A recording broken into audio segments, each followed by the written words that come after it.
17 de setembro de 2015. Corinthians tem série invicta quebrada pelo Internacional e não consegue igualar recorde de São Paulo e Furacão. Diferença para o vice-líder não diminui graças ao Santos, que atropelou o Atlético na Vila. No Maracanã, Barrios desencanta com um novo número na camisa e Palmeiras goleia Fluminense de virada. Anderson Moreira é demitido. Rodada foi boa para o Grêmio, que bateu o Furacão em Curitiba. Vasco arranca empate fora contra o Cruzeiro e continua sonhando com a permanência na Série A. Hoje tem mais. No São Paulo é difícil encontrar uma explicação para os altos e baixos do time dentro do Campeonato Brasileiro. Mas a ordem é acabar com isso de uma vez por todas a partir do jogo desta quinta contra a Chapecoense. E ainda, Renato Augusto é a grande novidade na lista de convocados por Dunga para as eliminatórias. Comecemos então o nosso programa com mais alegria, falando do Santos, que deu um show na Vila Belmiro. Em noite pra lá de inspirada de Lucas Lima, Ricardo Oliveira, Gabriel e companhia, o Peixe simplesmente atropelou o vice-líder Atlético Mineiro e segue firme e forte na briga por uma vaga na Libertadores. Veja como foi o jogo na reportagem de Adriano Dolfi. Público abaixo da expectativa na Vila Belmiro, mas futebol de alta qualidade. Santos e Atlético Mineiro não mediram esforços para chegar ao gol. Primeiro Gabriel, depois do passe açucarado de Lucas Lima. Depois Carlos, de cabeça. E ainda Marquinhos Gabriel na cara de Vitor, chutando longe. Ricardo Oliveira recebeu livre, limpou Vitor na intermediária, mas o árbitro Heber Roberto Lopes apitou impedimento. Tire a sua dúvida. Gabriel, que estava em uma noite apagada, recebeu na intermediária, limpou a zaga e chutou cruzado no canto de Vitor para abrir o placar.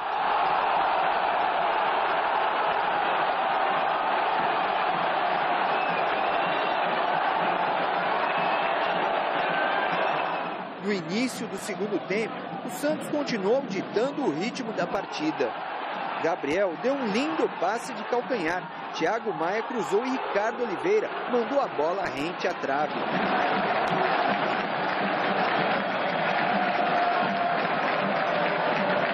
Na sequência, Lucas Lima driblou 2 jogadores e enfiou a bola na medida para Gabriel marcar o segundo dele e do Santos na partida.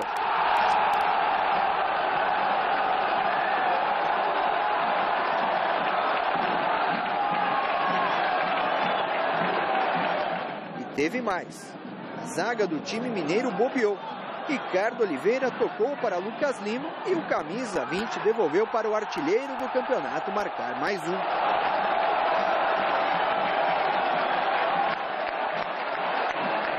Leonardo Silva tentou marcar o gol de honra.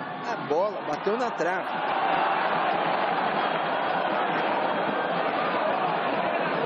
E Marquinhos Gabriel, em jogada individual, fechou a conta.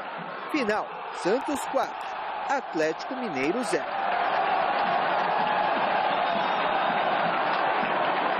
Fizemos uma grande partida. Enaltecer a participação de todos os jogadores que se entregaram. Enfrentamos aí uma grande equipe e esse grande resultado aí vem a valorizar ainda mais pela forma como foi alcançado. Não pelo número de gols não, porque eu acho que isso daí é uma consequência, mas muito mais pela postura que a equipe teve, pela agressividade que apresentou. Uma equipe que foi coletiva do início ao fim. O Santos volta a jogar no próximo domingo, sequência das mais complicadas. Enfrenta o Corinthians no domingo em Itaquera. Tudo tem que acontecer de uma maneira natural, desde que busquemos alguma coisa a mais. E eu espero que o Santos mantenha essa postura que vem tendo. Eu acho que esse futebol agressivo, envolvente que vem apresentando, ele vai ser importante em algum momento da competição. Grande noite para você que acompanha o Gazeta Esportiva. O que é a questão psicológica? O time é praticamente o mesmo, estava sob o comando do Marcelo Fernandes, estava ali na zona do rebaixamento, e o Dorival Júnior, desde que assumiu esse time, ele apostava numa recuperação. Aí veio uma vitória, veio outra, com isso foi recuperando a confiança e hoje é um Santos que tem total controle sobre o emocional. Tomou 3-0 da Ponte, 3-1 na verdade, né, no final de semana, mas já conseguiu uma vitória contundente. Existem vitórias e vitórias. Você golear o vice-líder do campeonato, que tem um time muito bem montado, por 4-0, da maneira como goleou, realmente é para dar moral, para mostrar que o Santos pode ambicionar título da Copa do Brasil, vaga da Libertadores da América. Realmente o momento do Santos é muito bom e tem que aproveitar. Muitas vezes você tem a competência, você tem a virtude técnica, a qualidade, mas a cabeça não está boa e as coisas não rendem como deveriam render. No caso do Santos, não. Existe aí sim a qualidade e a cabeça também está muito boa, fruto dos resultados positivos. Godoy, boa noite. Boa noite, Celso. Boa noite, Anitta. Boa noite para você que está de olho em mim, porque eu também estou de olho em você, viu? Reginaldo da Infinity Comunicação, Alves do nosso departamento comercial, sorrindo mais do que o sorriso da tenda. Olha, e mais do que o sorriso da tenda está o torcedor santista também, feliz da vida com o resultado e a campanha da sua equipe. Lá em Campinas, aquela derrota foi um cansaço físico e mental. Ontem, descansado, deu um chocolate no Atlético Mineiro, ajudou em muito o Corinthians, e tem corintiano aqui que eu vou te contar, tá feliz da vida, tá pagando cerveja torto e direito. E outra coisa, hein? Nem precisou da ajuda da arbitragem, pelo contrário, a arbitragem errou, marcando impedimento aí, como disse o Silvestre, no lance em que o Ricardo Oliveira faria o gol. Portanto, um chocolate, ou digamos que uma galinhada, no lugar de uma peixada, Pascoalzinho, ó. Gente, e o Corinthians, hein? O Corinthians foi lá para Porto Alegre e não se deu bem não, tá? O Malcom colocou o Timão em vantagem, mas o Internacional virou o jogo e acabou com a série invicta de 17 jogos do Timão. Veja aí os gols. No Beira-Rio, o Corinthians abriu o placar aos 18 minutos do primeiro tempo com o Malcom, que dominou e chutou de longe com a canhotinha. A bola desviou no zagueiro Paulão e foi parar no fundo das redes de Alisson. 1-0. O Internacional chegou ao empate na bola parada. Vitinho desviou cobrança de escanteio e Hever deixou tudo igual, 1-1. A virada colorada veio na segunda etapa. Aos 28, o zagueiro Paulão deu esse drible da vaca no Edilson e cruzou para Valdívia fazer esse golaço. E ficou assim, Internacional 2, Corinthians 1. O Internacional começou melhor e quem fez o gol fomos nós. Nós estivemos perto de fazer o segundo e estávamos dominando, o Internacional fez o gol. O futebol ele tem essa particularidade, que às vezes o desempenho ele não é traduzido no fazer gol. A gente sentiu um pouquinho porque teve que improvisar o lado esquerdo, ficou sem saída. E eu era muito cedo para colocar Iago é um jogador mais... E o Edilson, mesmo não tendo trabalhado ali, fica sem uma perna, fica torto para sair. Então a fluência do lado esquerdo também ela ficou prejudicada nesse aspecto em termos ofensivos. Mas aí o mérito, e a gente fica olhando a resposta essa para nós, né? Vocês analisam o conjunto da obra, mas nós é desempenho mais resultado, não dá para fugir disso. E o Corinthians não perdeu por causa de um jogador, né? O que ficou muito evidenciado aí, destaque maior, porque o gol da vitória nasce de uma jogada muito bonita, do Paulão em cima do Edilson, mas o Edilson tem uma cabecinha assim, né? Um raciocínio meio curtinho, porque logo no comecinho do segundo tempo ele fez uma falta desnecessária no Vitinho, ali na linha lateral com a linha do meio do campo. Ali não é lugar de fazer falta, ou vai empurrando o jogador que está com a bola para a lateral, o jogador sai com a bola e tudo. Ele deu uma porrada no Vitinho e tomou o amarelo. Depois aí, ele não pôde fazer a falta. Não fez a falta porque ficou com medo de ser expulso. Ele já tinha prejudicado o time porque tomou o terceiro amarelo. Não vai poder jogar o clássico contra o Santos. E agora, a hora que precisou dele fazer a falta, ele não pôde fazer a falta, não fez a falta porque tomaria o outro amarelo e seria expulso. Prejudicou o time 2 vezes e tomou o gol da vitória em cima dele. Os lances de pênaltis, o jogador não é amputado. não é amputado. Como diz o Zeca Bernardelli, o Toral, não é amputado. Portanto, a bola bateu no braço do Wendel, corretamente não foi marcado pênalti, bateu no braço do Dourado e também não foi marcado pênalti. Agora, o gol, o lance que resultou em gol, o escanteio, não existiu a favor do Inter. O árbitro marcou escanteio, na cobrança do escanteio a defesa rebateu, passaram a bola para o Paulão e saiu o gol. Não foi escanteio, errou o Jailson Macedo, o árbitro do jogo, que estará na reserva aí no jogo sábado do Palmeiras contra o Grêmio.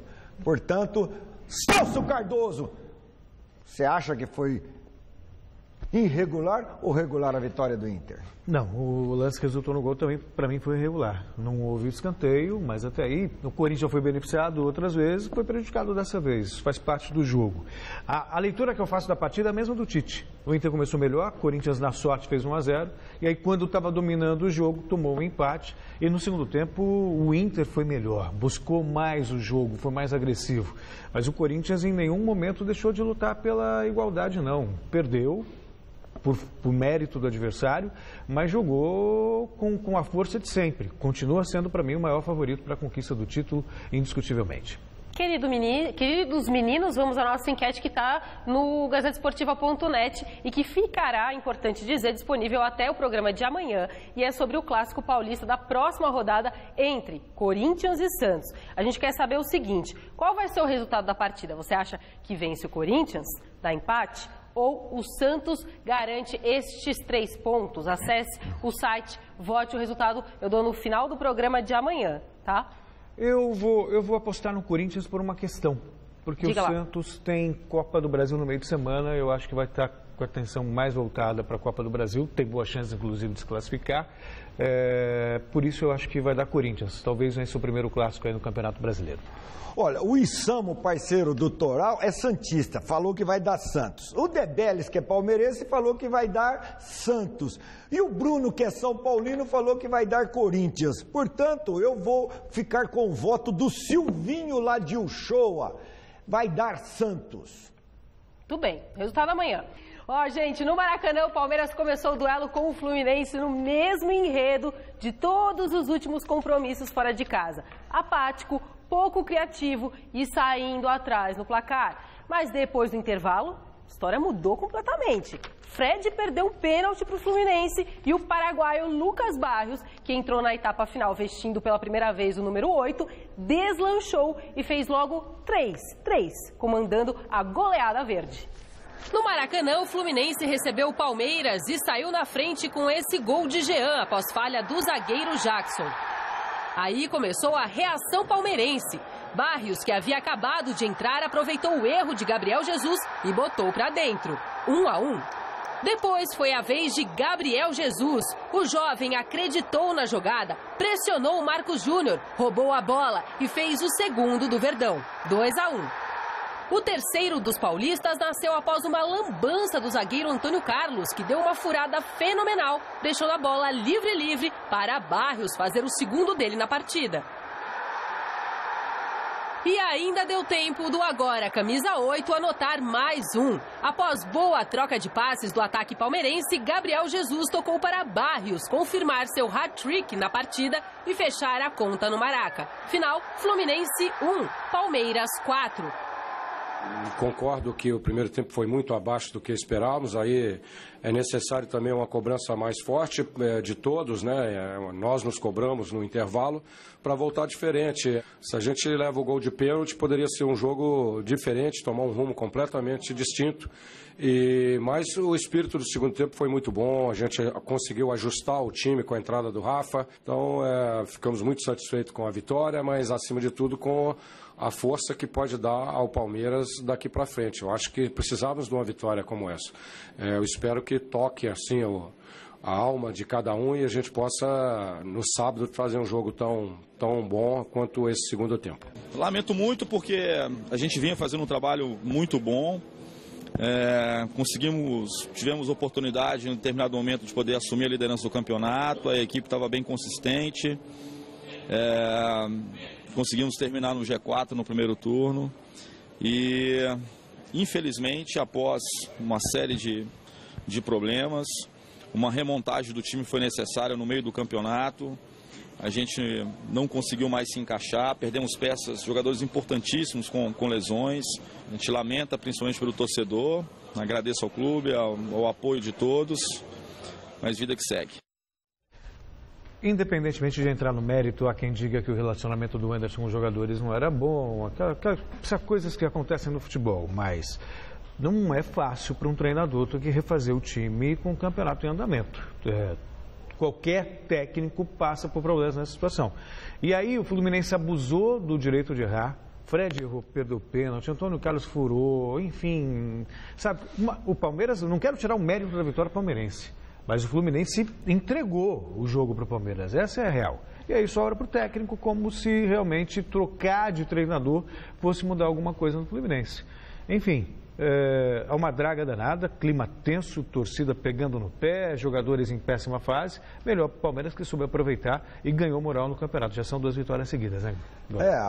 Os palmeirenses... Olha só, a falha bizonha aí também. Tudo bem que o Gabriel Jesus foi esperto, mas... Não, mas a bola, o Marcos Júnior poderia ter deixado a bola para o Diego Cavalieri. O Antônio Carlos essa entregada. Aí quem cai é o técnico. Mas para a felicidade do Chifrinho, do Beto, do Paulinho, do Seu Zé, do Mussum, do Arlen, da família Quirino lá em Badibacite, o Palmeiras venceu e só conseguiu vencer depois da queda vertiginosa, emocional do Fluminense após o Fred ter desperdiçado o pênalti. Aí com a entrada do Lucas Barrios, o Palmeiras aproveitou e cresceu no jogo, porque o primeiro tempo do Palmeiras foi horrorível, horroroso com horrível o primeiro tempo do Palmeiras, mas ganhou bem. Agora é interessante, só um tiquinho, interessante, não é? É muito cômodo mandar o técnico embora e ficar com os jogadores. Olha como é bom para o técnico às vezes ser demitido. O Anderson foi demitido pela 3ª vez.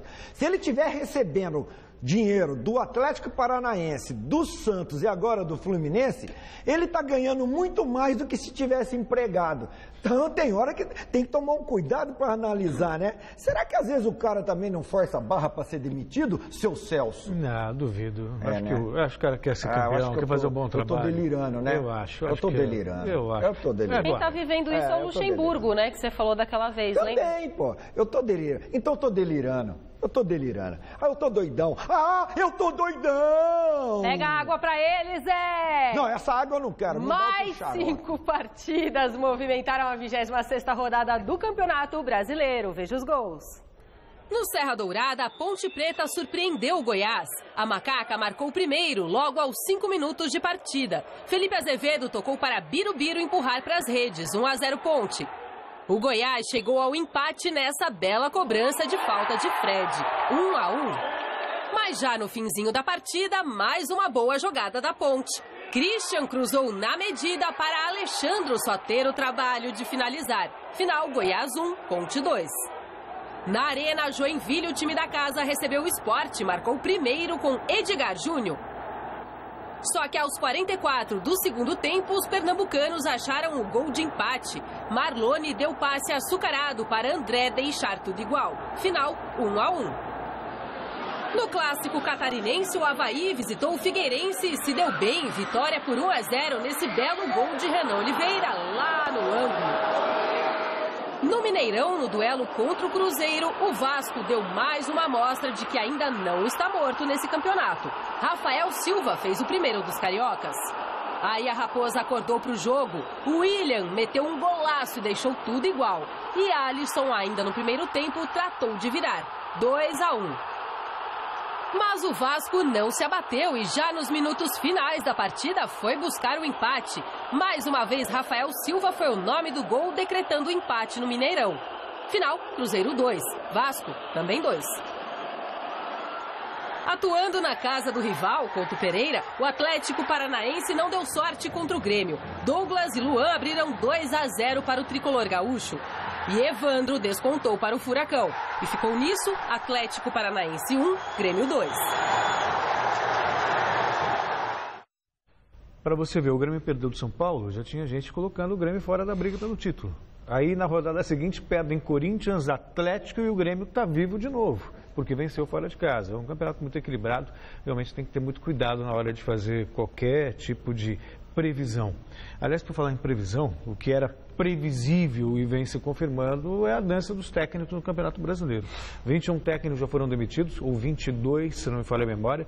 Ontem caiu o Anderson, depois caíram o Julinho Camargo, do Goiás, e o René Simões, do Figueirense. Como se trocar de técnico realmente fosse a grande solução para os clubes do Brasil. É cômodo para os jogadores que não rendem, não se dedicam, não respeitam a instituição, porque sabem que 4, 5 jogos, resultados ruins, eles continuarão empregados e o técnico se manda. Olha, o Vasco não ganhou do Cruzeiro porque o Vasco foi prejudicado pela arbitragem, tá? Teve um pênalti, olha, um pênalti do Williams, do Cruzeiro, colocou a mão na bola a favor do Vasco, e o Bruno Rodrigo, zagueiro do Cruzeiro, deveria ter sido expulso. Não foi. Mas o árbitro paulista, Thiago Peixoto, teve coragem de expulsar o Júlio dos Santos do Vasco. Sempre decisões a favor do time da casa são mais cômodas. A bola vai rolar essa noite no Campeonato Brasileiro com 2 partidas. Com todos os 67 mil ingressos vendidos, o Flamengo enfrenta o Coritiba às 9 horas da noite no estádio Mané Garrincha, em Brasília. Um pouquinho mais cedo, às 7h30, no Morumbi, o São Paulo recebe a Chapecoense. O repórter Fernando Gavini acompanhou o último treino do tricolor. Confira aí. Quarta-feira da semana passada, São Paulo faz um péssimo jogo e leva de 3-0 do Santos na Vila Belmiro. 4 dias depois, parecia outro time.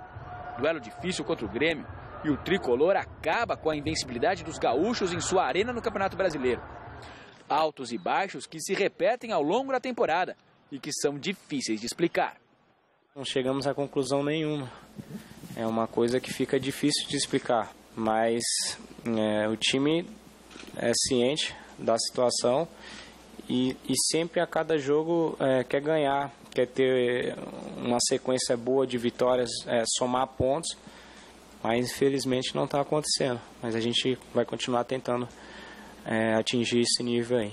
A ordem é acabar a partir do jogo contra a Chapecoense nesta quinta-feira, com a inconstância de resultados que deixou São Paulo longe da briga pelo título e transformou a conquista de uma vaga para a Libertadores no único objetivo palpável dentro do Campeonato Brasileiro.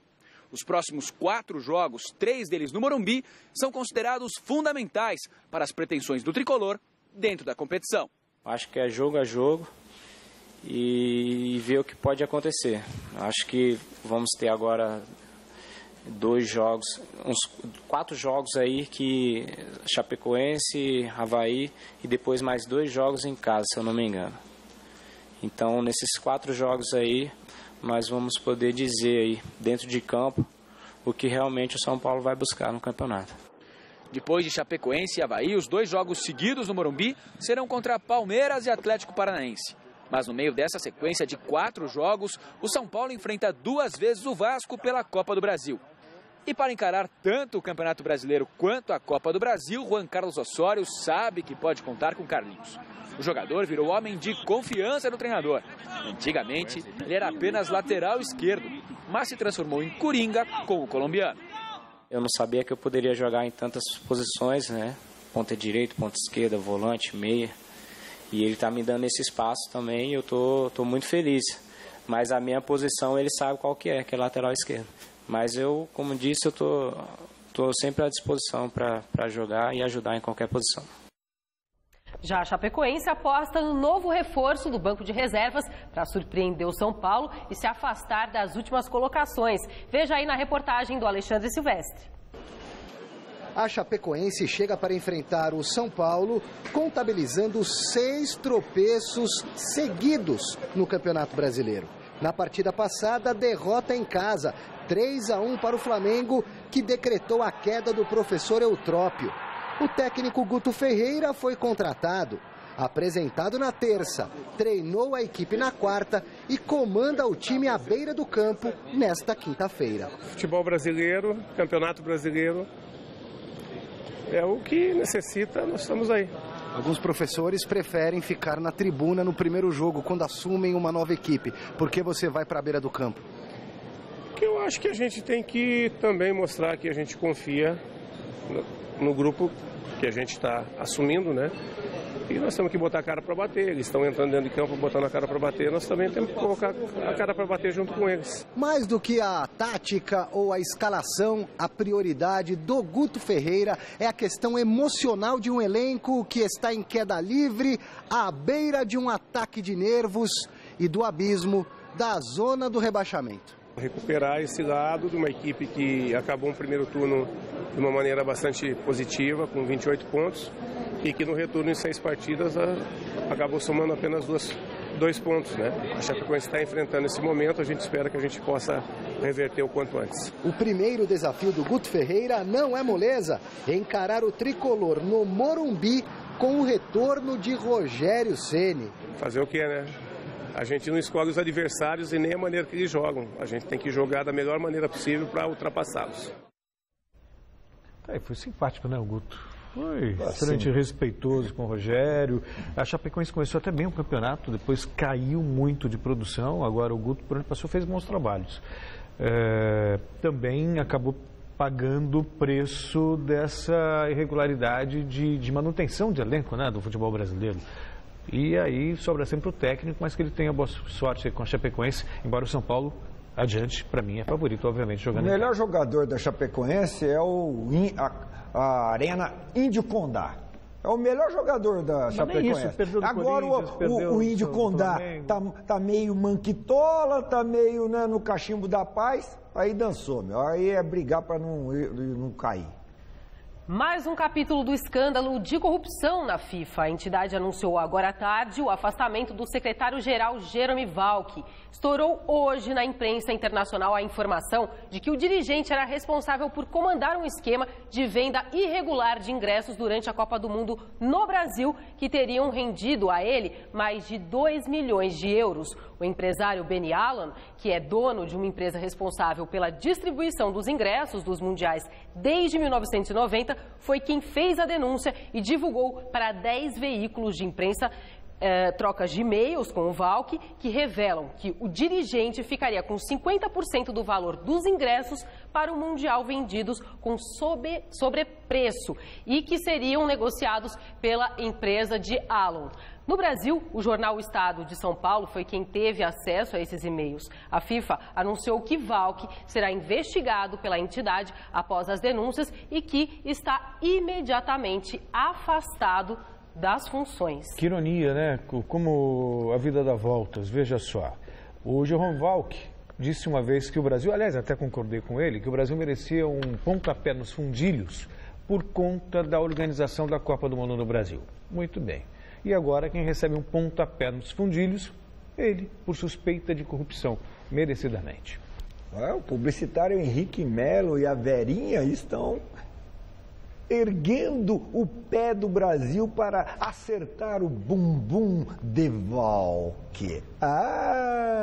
Eu vou meter uma bicanca com um bico de ferro e ó no seu bumbum, Valcke.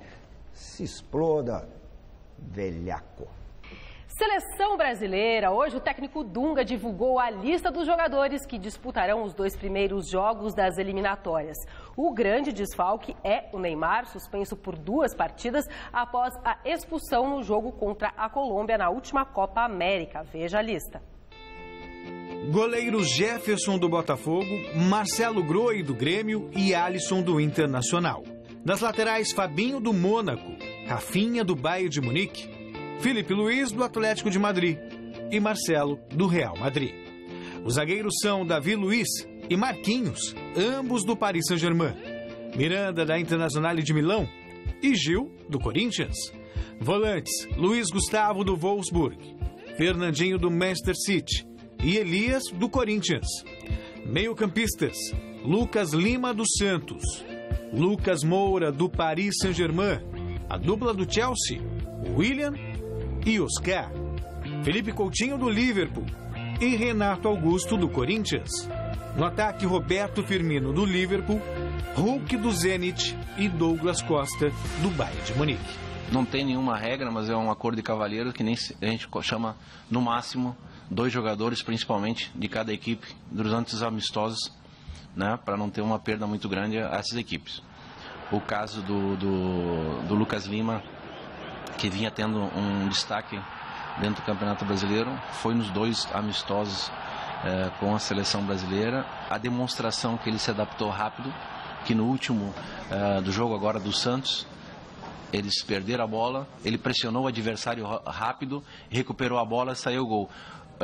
Geralmente, não é sempre, mas muitas vezes dentro do futebol brasileiro, quando o jogador perde a bola para o defensor, ele para, ele não dá continuidade. Então já foi um ensinamento demonstrando que ele se adaptou rápido à forma que se joga na seleção brasileira, em outras seleções e nos outros clubes. E o Renato Augusto tem boa visão, tem uma experiência já do futebol alemão, se readaptou ao futebol brasileiro, tem uma boa visão de distribuição de jogo, de chute de média distância, né? Passes curto e média distância que pode vir a contribuir conosco. É claro que convocação é sempre gosto, mas hoje a população não se revolta mais com alguma injustiça. É claro que, pelo momento que vive o futebol brasileiro no Brasil, eu achava e penso que o Dunga deveria ter convocado mais uns 2 ou 3 jogadores do futebol brasileiro. Entre eles, Ricardo Oliveira, que tem experiência internacional, viu, Dunga? Tanto quanto o Renato Augusto. Ricardo Oliveira, o próprio Pato talvez merecesse também uma oportunidade. De qualquer forma, não é uma seleção muito questionável, não. Acho que são bons nomes que estão à disposição do Brasil, pelo que a gente tem hoje. Acho justíssima a convocação do Renato Augusto, pelo que tem jogando no Corinthians. Já poderia ter sido convocado antes. Concordo com o Dunga em relação à experiência e ao momento também. Ele é um jogador que se machucava muito, de repente passou a ter uma regularidade, se firmou no time do Corinthians e tem sido o melhor jogador do Corinthians no Campeonato Brasileiro. Isso eu não discordo. E sobre o Lucas Lima também, sabe? Há muito tempo ele vem jogando bem no Santos, foi convocado, deu conta do recado, sabe? Se adaptou facilmente. Acho que é um bom nome, sim. Não é muito badalado, não, mas é extremamente eficiente. Acho que a seleção brasileira está bem servida. Como me lembra aqui o Tadal e o Thiago e o Rodolfo lá do Record. Olha, será que o Ricardo Oliveira não foi convocado porque não tem possibilidade de uma nova negociação? Vamos voltar a falar do Corinthians, que depois de perder para o Internacional por 2-1, voltou à capital paulista somente nessa tarde. E os grandes personagens da tarde foram os 3 convocados por Dunga. O repórter Adriano Dolfi acompanhou a chegada do Timão. A derrota em Porto Alegre colocou fim a uma série de jogos de invencibilidade do Corinthians no Campeonato Brasileiro. A vantagem, porém, para o segundo colocado foi mantida, graças à derrota do Atlético Mineiro para o Santos. Jogadores falaram sobre a derrota para o Internacional e projetaram o duelo deste domingo contra o Santos em Itaquera. A gente começou bem a partida e tomamos 2 gols ali que, infelizmente, tirou a nossa invencibilidade no campeonato, uma longa invencibilidade. Mas agora é ter tranquilidade. Eu acho que temos totais condições aí de chegar no domingo, fazer um grande jogo novamente e buscar os 3 pontos. É o que a equipe está se preparando já. A gente não queria perder, mas é mérito para a equipe do Internacional. Fez uma grande partida, competiu de igual para igual com a gente. Uma hora a derrota ia acontecer, a gente não queria, mas ia acontecer. Mas foi diante de um grande adversário que mereceu o resultado. Isso é para as outras equipes aprenderem a valorizar o trabalho dos outros, como a gente valoriza o trabalho do Internacional ontem. A gente não queria a derrota, infelizmente veio. A gente sabia que uma hora ia chegar. É impossível você passar um campeonato praticamente todo sem perder, mas a gente não pode deixar que uma derrota como essa nos atrapalhe. O grande assunto no desembarque da equipe aqui em Guarulhos foram as convocações de 3 atletas da equipe para a seleção brasileira, que irá disputar as eliminatórias para a Copa, partidas contra Chile e Venezuela. Gil, Renato Augusto e Elias falaram sobre a convocação do técnico Dunga. Todo jogo para a seleção brasileira é para valer. Você defender a seleção brasileira não tem preço. Independente do adversário, da competição, você tem que ir para lá e honrar essa camisa de tanta glória, tantos títulos. Então, para mim é importante qualquer convocação. O mais importante é o meu trabalho aqui no Corinthians, então eu sempre estive focado aqui, sempre fazendo o meu melhor aqui. Claro que a gente sempre espera as coisas boas, né? Então acho que aconteceu no momento certo. Agora é fazer o melhor, continuar fazendo o melhor aqui no Corinthians e quando se apresentar a seleção fazer o melhor também. Eu acho que é o sonho de todos os jogadores, principalmente brasileiro, né? Você chegar à seleção, você chegar à seleção brasileira é ainda mais difícil do que em outros países, então é a coroação de um trabalho. Eu só fico feliz por ser lembrado numa seleção onde tem muitos jogadores do meio para frente. Então, é uma satisfação muito grande poder defender a seleção novamente. Mas, como eu falei, eu quero estar primeiro focado nesse jogo de domingo, vencer, continuar na ponta e aí sim eu vou poder comemorar a convocação.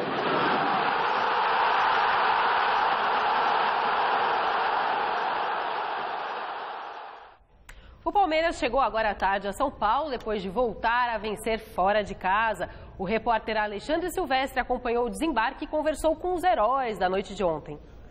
O Palmeiras quebrou alguns tabus. Não vencia o Fluminense no Maracanã desde 2007. Como visitante, vinha de 5 derrotas consecutivas no Campeonato Brasileiro. Agora empatou em pontos com Flamengo e São Paulo, que jogam daqui a pouquinho, e de quebra detém o melhor ataque da competição. E aí, garoto, fez gol no Maracanã, moleque. Como é que foi a sensação? Pô, foi normal, né? A felicidade de ter ajudado a equipe. Primeira vez no Maracanã e gol. Vale para o Gabriel Jesus, garoto modesto. Tudo bem que se trata de um palco histórico, né, do futebol brasileiro, mas para mim foi tranquilo. O mais importante foi ter ajudado a equipe com a vitória. Vale também para o Lucas Barrios, alegria multiplicada por 3. La verdad es que entrar en el segundo tiempo y entrar de esa manera y marcar 3 goles es mucho, ¿no? En 25 minutos, pero bueno, gracias al equipo, a mis compañeros y al entrenador que me decidió cambiar y confío en uno, ¿no? No caminho do Palmeiras, reapresentação amanhã na academia e o Grêmio pela frente sábado no Pacaembu. Primer show ahí en Pacaembu. No, yo espero solamente ayudar al equipo siempre, a tratar de que el equipo pueda conseguir en mí una ayuda, no solamente con gol, sino trabajando para el equipo, também no defensivo, né? Mas muda alguma coisa no ambiente de vocês, no time, na preparação, nessa sintonia com a torcida, jogar em outro estádio? Sí, obviamente nos gusta jugar en el arena porque es nuestra casa, ¿no? Y nosotros tenemos que estar preparados psicológicamente y futbolísticamente para poder jugar en cualquier cancha, como hicimos ontem en un estadio muy complicado como es Maracaná y con un rival muy difícil y creo que la gente hizo un muy buen jogo, né?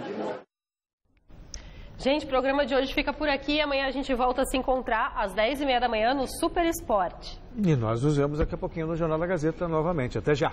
Um beijão para dona Antonieta, mãe do seu Mário Teixeira, e para Silvia Paixão, daqui no nosso departamento comercial. Fique com Deus, ainda é possível.